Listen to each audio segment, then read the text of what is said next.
2,5 milliards de dollars, un peu moins en euros, c'est le coût annuel de la corrosion dans le monde, pas le loto.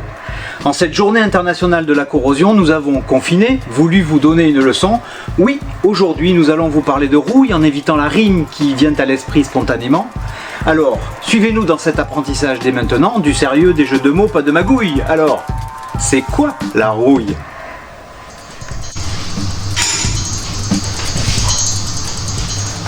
À part l'or dans la nature qui est à l'état natif, tous les métaux sont issus de minerais captifs. Hydroxyde, oxyde, sulfure et carbonate, ce sont ces minerais que savamment on baratte.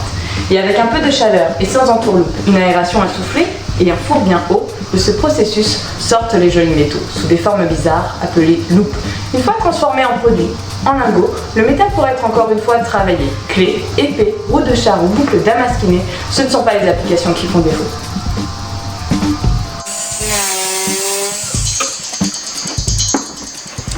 Toute sa vie, le métal sera soumis à différentes conditions. Air, liquide, sel marin et haute température. Mais dans tout ça, c'est l'oxygène, le moteur de la corrosion. Et cette oxydation lui permettra de revenir à sa vraie nature. Oui, c'est ça le mécanisme que l'on appelle corrosion. Et à la fin d'une vie à servir, il part à volo. Oui, le métal cherche à revenir à son état de minerai. Chasser le naturel, il revient au galop. Et c'est ce qui en fait, bien sûr, tout son attrait.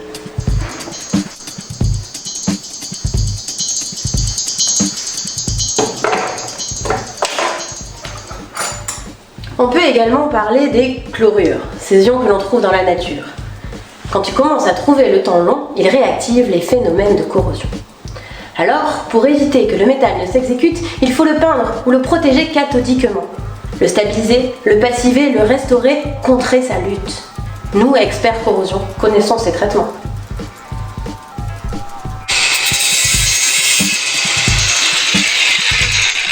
Nous sommes aussi spécialistes du fer pudelé. Si, vous savez, cet ancêtre de l'acier. Celui avec lequel on fait la tour Eiffel, ce monument génial à nul autre pareil. Oui, nous on adore la rouille. Elle est belle, voluptueuse, multicolore, parfois dense, souvent poreuse, presque insonore. Crépitant de bonheur dès lors que l'oxygène la souille, malheureuse si l'eau la mouille. Tu lui passes un anti-rouille, elle se débrouille.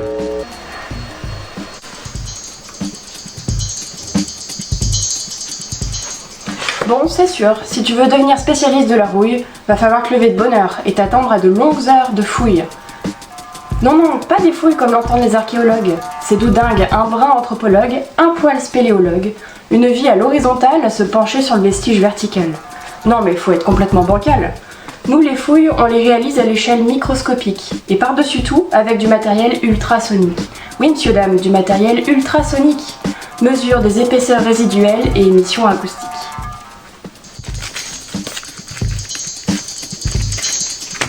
Le rouillologue est un scientifique super sérieux, hyper calé en métaux précieux et non précieux, entre objets archéologiques et statues anciennes, entre bouts de fer et traces d'oxygène, entre produits de corrosion et éléments exogènes. Le rouillologue est là pour soulager les maîtres d'ouvrage, pour répondre à leurs questions sans embâge.